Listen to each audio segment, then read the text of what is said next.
Muito bem. O desprestígio dos políticos cearenses, sobretudo os petistas, junto ao governo federal, ficou provado mais uma vez com a falta de adoção de qualquer medida da União contra a má prestação dos serviços de distribuição de energia elétrica no Ceará. Durante quase 2 anos, os deputados estaduais governistas fizeram um prolongado carnaval com a CPI da Enel ou da Coelce, denunciando a má qualidade dos serviços da empresa distribuidora de energia no Ceará, inclusive com a ameaça de expulsá-la do Estado. Teve comissão de deputados e com o próprio governador indo ao ministro das Minas e Energia, denunciando a distribuidora de energia do Ceará, a Coelce. Promessas e ações governamentais contra a empresa foram apresentadas, mas tudo continua como dantes no quartel de Abrantes. Atenção, isso com relação à posição do governo federal e à distribuidora de energia do Ceará. Mas, em relação ao estado do Amazonas, a questão da má prestação dos serviços de distribuição de energia naquele estado, a providência do governo federal foi rápida e enérgica no Amazonas. Nós estávamos ouvindo sempre aqui denúncias de má prestação dos serviços da Enel. Lá no Amazonas não é a Enel. Da Enel, a Coelce aqui, estamos sempre ouvindo de má prestação de serviços no estado de São Paulo, o mais rico do país, óbvio, o maior consumidor de energia elétrica, do Rio de Janeiro. Esses 2 governadores também reclamaram, mas o presidente foi rápido e enérgico em atender ao governo do estado do Amazonas. Por que ele foi rápido e enérgico?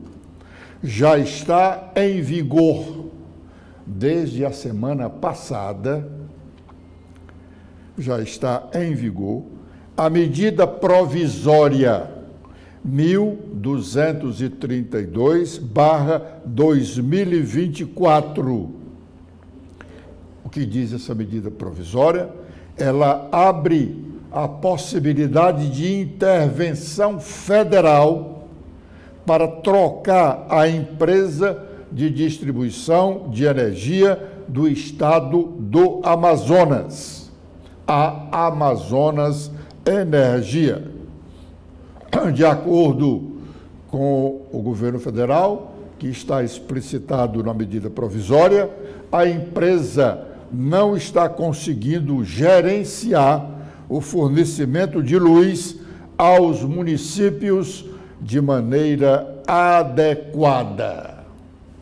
E aí, o que dizem os petistas cearenses e o presidente da CPI, o deputado estadual Fernando Santana, que fez tantos discursos fortes, que não é do feitio dele, mas ele fez discursos fortes contra a Coelce aqui, garantindo que o governo federal ia tomar providências. Ele tomou providências, sim, com relação ao estado do Amazonas. Vamos esperar se o governo federal adotará em relação ao Ceará a mesma providência que adotou para atender a população do Amazonas. O zelo, ou o grande zelo, da Secretaria de Assuntos da Casa Civil do Governo do Estado do Ceará, com o pequeno jardim do Palácio da Abolição. É grande porque ela acaba de contratar a empresa, a Casa Civil do Governo do Estado, acaba de contratar a empresa Gramados Comércio de Plantas Ornamentais Limitada, para, no período de 12 meses, cuidar daquele espaço, o pequeno jardim do Palácio da Abolição. Essa empresa vai receber, nos 12 meses, um montante de R$1.020.600, quase R$100.000 por mês, para cuidar do jardim, daquele pequeno espaço. Mas cuidemos do jardim. Para levar de volta ao leito natural a deputada federal Luiziane Lins, afastada desde a disputa interna para a indicação do candidato a prefeito de Fortaleza nas eleições deste ano, o PT acena agora com a possibilidade de garantir o cargo vitalício de conselheiro do Tribunal de Contas do Ceará, com o subsídio mensal próximo de R$40.000 para a deputada federal Luiziane Lins, na vaga aberta com a morte do conselheiro Alexandre Figueiredo no último domingo. O Tribunal de Contas ainda precisa comunicar oficialmente à Assembleia da vacância do cargo, para ser aberto o processo de indicação do substituto de Alexandre. Não há prazo para o preenchimento do cargo, pois de imediato assume interinamente um dos auditores do tribunal. Os auditores são os eventuais substitutos temporários dos conselheiros. A indicação do substituto de Alexandre será da Assembleia Legislativa, pois, como já explicamos aqui, das 7 vagas de conselheiro do TCE, 4 são da Assembleia. Alguns deputados estaduais já estão se apresentando como candidato a essa vaga. Mas a definição por Luiziane está mais avançada, né? Pois ela atenderia a alguns interesses políticos imediatos do PT, né? Ela está afastada, como nós dissemos aqui, do leito natural petista, desde quando foi vencida na disputa interna para ser candidata a prefeita de Fortaleza. Então, essa indicação do nome dela, olha, não se sabe se ela aceita. Se ela aceitar, realmente é uma loteria. É uma loteria, um emprego de quase R$40.000 por mês, vitalício, é uma loteria. Mas não se sabe se ela vai aceitar, até porque nesse quadro seria uma negociata. E eu não sei se ela aceitará. A finalidade era, em aceitando o cargo, silenciá-la durante a campanha de prefeito de Fortaleza pois há ameaças de pessoas do grupo dela de defenderem candidaturas outras que não a do PT neste ano, no caso a candidatura do deputado Evandro Leitão. Isso traria constrangimento ao partido. Vamos aguardar mais uns dias, porque ainda vamos ter disputas realmente para este importante lugar.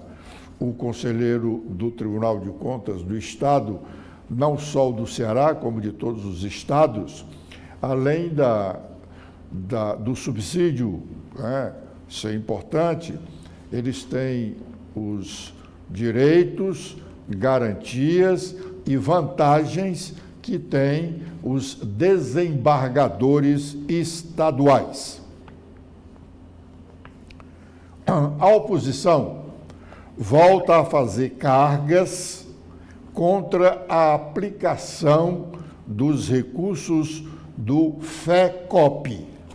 Aliás, a prestação de contas desse FECOP é mais escondida do que não se sabe nem o quê. Não se conhece. É difícil se localizar lá no portal da transparência. E isso já é motivo de discussão há alguns anos. O FECOP é o Fundo Estadual de Combate à Pobreza. FECOP. Ele foi criado através da Lei Complementar número 37 de 2003 e regulamentada pelo Decreto 29.910 de 2009. Trata-se, como diz lá no preâmbulo da lei, trata-se de um fundo especial de gestão de natureza contábil, cuja finalidade consiste em viabilizar para a população pobre e extremamente pobre do estado do Ceará acesso a níveis dignos de subsistência mediante a aplicação de recursos em ações suplementares de assistência social, nutrição, habitação, educação, saúde, saneamento básico, reforço da renda familiar, combate à seca, desenvolvimento infantil e outros programas de relevante interesse social, de modo a promover a melhoria da qualidade de vida. Diz mais, o FECOP, é constituído por reserva de receitas cujos produtos se vinculam à realização da aludida finalidade, composta com os seguintes recursos: parcela do produto da arrecadação correspondente ao adicional de 2% percentuais na alíquota do imposto sobre operações relativas à circulação de mercadorias e sobre prestações de serviços de transporte interestadual e intermunicipal e de comunicação, o chamado ICMS, que arrecada aproximadamente 15 bilhões de reais por ano. É o imposto de arrecadação própria de cada estado. Aqui no Ceará, ele arrecada próximo dos 15 bilhões por ano. Então, além dessa cota parte do ICMS, tem mais imposto que vier a substituí-lo, incidente sobre produtos e serviços especificados na Lei Complementar 37 de 2003. Essa prestação de contas é importante muito importante, porque a arrecadação desses recursos do FECOP não são tantos, mas são expressivos. Dá para atender uma boa parte dos cearenses que, no momento, passam fome.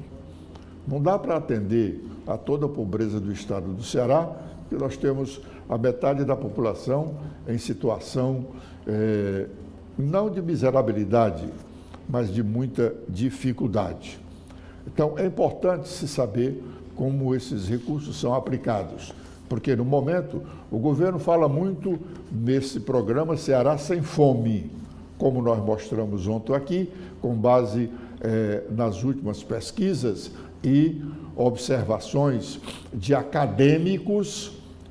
O programa do governo atende, no máximo, a 10% das pessoas que passam fome no estado do Ceará atualmente.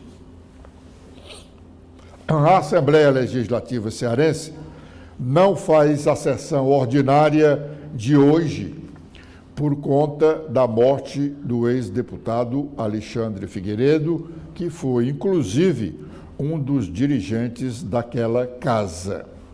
É praxe no Legislativo Estadual ser cancelada a sessão do dia seguinte ou primeiro dia após a morte de um deputado estadual. Mas a Assembleia ontem, segunda-feira, ela fez duas sessões solenes. A primeira, para homenagear a colônia italiana no Ceará, que foi saudada pelo deputado Felipe Mota. E aqui nós recebemos de braços abertos a comunidade italiana. Em 1874, dia 21 de fevereiro, chegavam os primeiros imigrantes, aportava-se no Porto de Vitória, no Brasil. E hoje, essa comunidade unida ao nosso país já representam 25 milhões de descendentes brasileiros. Aqueles que nos ensinaram. Te digo isso porque o que me fez relatar e requerer esses 150 anos da comunidade, aqui em nome da Salamandra e do Marco Bocador, que eu tenho respeito, eu gostaria de dizer que eu venho do agronegócio. E vocês são as grandes referências do nosso país, na indústria, no campo, na religiosidade. E aqui, nós brasileiros, que temos respeito por essa comunidade, respeitamos aquilo que vocês trouxeram de mais importante e entregaram a nós brasileiros e que nós precisamos saber. Ayrton Senna, o grande homem do esporte nacional, descendente de italiano. Cândido Portinari, um dos grandes descendentes na área das artes, italiano. E aqui as pessoas ficam perguntando, a Dona Irã Barbosa, para quem gosta de samba, como eu, também descendente, professor Arthur Bruno, de italiano. Então são curiosidades que por muitas vezes os cearenses, os brasileiros precisam dar valor a pessoas como Pedro Grendene, que entrega o emprego, o crescimento, a evolução na indústria e, mais do que isso, dignidade. Nós somos gratos. Nós somos gratos porque o Ceará leva um título hoje de estar na evolução da indústria calçadista, graças a vocês.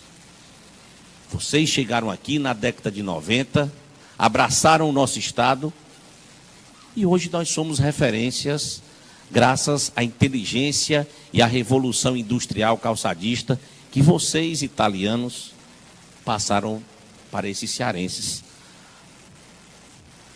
E fico feliz quando, no dia de hoje, receber pessoas importantes. Eu sou um homem que venho do turismo. Eu fui do Ministério do Turismo, fui da Secretaria de Turismo do Estado.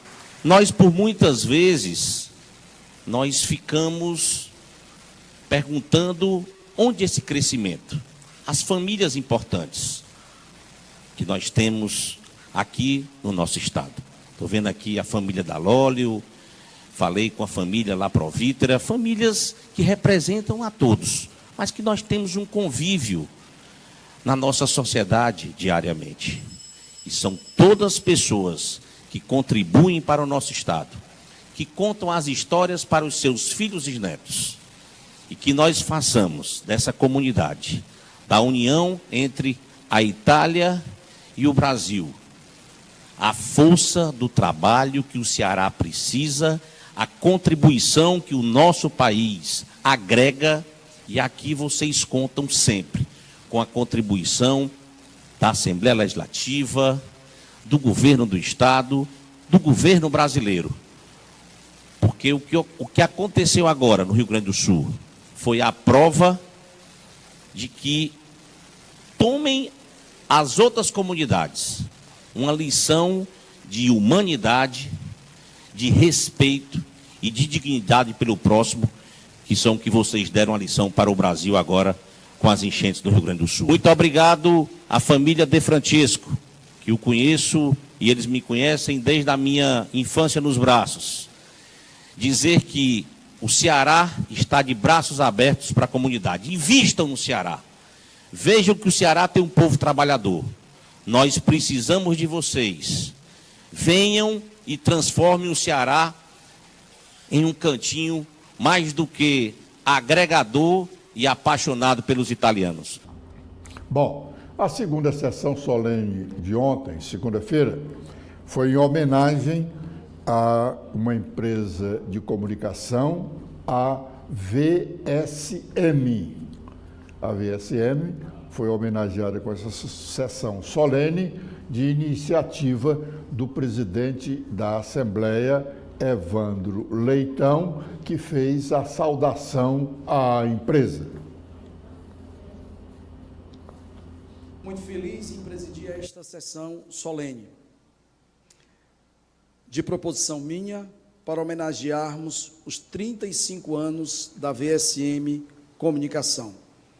Fazemos nesse plenário um justo reconhecimento à história desta agência, que é pioneira no mercado cearense, iniciando suas atividades em 1989, liderada pelo jornalista Marcos André Borges. A VSM desbravou o mercado de assessoria de comunicação no Ceará, iniciando suas atividades ainda na era analógica e se mantendo atualizada e competitiva nestes tempos digitais. Os alicerces para essa longevidade são a visão estratégica dos líderes da empresa, aliada à competência dos profissionais que contribuíram e contribuem para atender uma carteira de clientes diversificada em vários setores, seja no Ceará ou outros estados. Ao longo destes 35 anos, a VSM coleciona conquistas emblemáticas, como ter sido a única agência do segmento nas regiões Norte e Nordeste a receber o Prêmio Nacional da Associação Brasileira de Comunicação Empresarial e a primeira agência do Brasil a obter o certificado ISO 9001. Com experiência em assessorar clientes que atuam no mercado corporativo e no poder público, a VSM ostenta o título de ser a mais longeva agência de comunicação das regiões Norte e Nordeste. Esta longevidade pode ser explicada pela capacidade de adaptação das mudanças de mercado, notadamente no mercado de comunicação, onde as tecnologias e linguagens se transformam rapidamente. Não é simples acompanhar o surgimento de novas plataformas e formatos de comunicação digital, cada vez mais dinâmicos e velozes. A capacidade de seguir o ritmo das transformações e ditar tendências faz parte do DNA da VSM, que ampliou sua atuação em 2020, apesar do cenário da pandemia, e lançou a multiplataforma de negócio Trends CE, um novo espaço para evidenciar conteúdos corporativos em diversos setores da economia e também propor ações e projetos. A Assembleia Legislativa é uma das parceiras da multiplataforma Trends, por meio do Conselho de Altos Estudos e Assuntos Estratégicos, com o programa Move Ceará, fortalecendo a economia cearense. Reunimos neste programa um conjunto de iniciativas para criar agendas colaborativas entre órgãos governamentais, setor produtivo e agentes locais, a fim de gerar resultados de impacto para o crescimento e desenvolvimento do Estado, gerando emprego e renda para as famílias. Bom, o fundador da empresa homenageada, a VSM, o jornalista Marcos André Borges, agradeceu a homenagem. Eu tenho um mantra que eu digo sempre que, para se manter, o segredo de se manter uma tradição de sucesso é sair do tradicional. E quando eu fiz uma especialização em gestão da comunicação corporativa na Fundação Dom Cabral, uma coisa que eu aprendi é o seguinte: quando a empresa ela atinge uma maturidade, ela vai no ascendente, se você não se reinventa, a tendência dela é fazer essa curva e depois ir para uma curva descendente. Então, a gente na VSM tem esse inconformismo, né? A gente procura sempre estar se reinventando a cada dia, né? Eu digo sempre, somos pioneiros e seguimos inovadores. Então, hoje a VSM Comunicação, que era apenas uma assessoria de imprensa, hoje é uma agência de 360, de comunicação 360, que trabalha com inteligência de comunicação. Tivemos muitas conquistas, que não vale aqui repetir, que já foi alardeado aqui aos 4 ventos, que são muito importantes essas conquistas. Prêmios também são coisas muito importantes. Mas eu digo sempre, inclusive falo isso para a nossa equipe, que muito mais valioso do que premiação é trazer resultado para os nossos clientes. Porque isso é que nos mantemos, isso é que mantém a empresa firme, em evolução constante. Os próprios clientes é que fazem propaganda nossa, isso é importantíssimo. Então, a gente procura ter isso como mais importante. Se vier prêmio, reconhecimentos, isso são consequências. E a gente que trabalha com comunicação corporativa, gestão de imagem, eu digo sempre que o ativo mais importante que tem nas pessoas ou nas empresas, porque é um valor incalculável, a reputação das pessoas, das empresas, a gente é como se fosse cirurgião da informação, a gente não tem... A gente trabalha 24 horas, domingo a domingo, às vezes está numa ceia de Natal, no Réveillon, aparece um problema de um cliente, a gente tem que resolver. A gente para tudo para mergulhar. Então, a gente, às vezes, até se excede e leva isso para dentro de casa. A gente que trabalha com capital intelectual, serviço, não existe ativo mais importante do que as pessoas que estão dentro da empresa. E a gente tem uma equipe aqui fantástica, eles ajudaram, inclusive, a tudo que está acontecendo aqui, na divulgação da imprensa, nas questões relativas ao cerimonial, e uma equipe também que, muitas vezes, a gente passa finais de semana, né, gente? Às vezes acontece um problema no domingo, é à noite, e a gente passa mais tempo no trabalho do que com a família da gente. Então, eu considero aqui uma família, e sou muito grato a todos vocês, né? Bom, nos bastidores da política cearense, toma corpo comentários de que o ex-superintendente de obras do Estado do Ceará, o superintendente da SOP, Quintino Vieira, insatisfeito com sua recente exoneração do cargo, estaria falando demais sobre algumas ações não republicanas do conhecimento de importantes líderes políticos cearenses. Dizem até que ele foi levado recentemente, na última semana, a Brasília para receber notícias de que poderia ser aproveitado em órgão federal. Acho difícil, mas aguardemos. Com esta informação, nós estamos encerrando a nossa participação de hoje no primeiro bloco de notícias desta manhã, convidando-os a continuarem conosco aqui na TV da Transparência, porque já já teremos novas informações. Obrigado.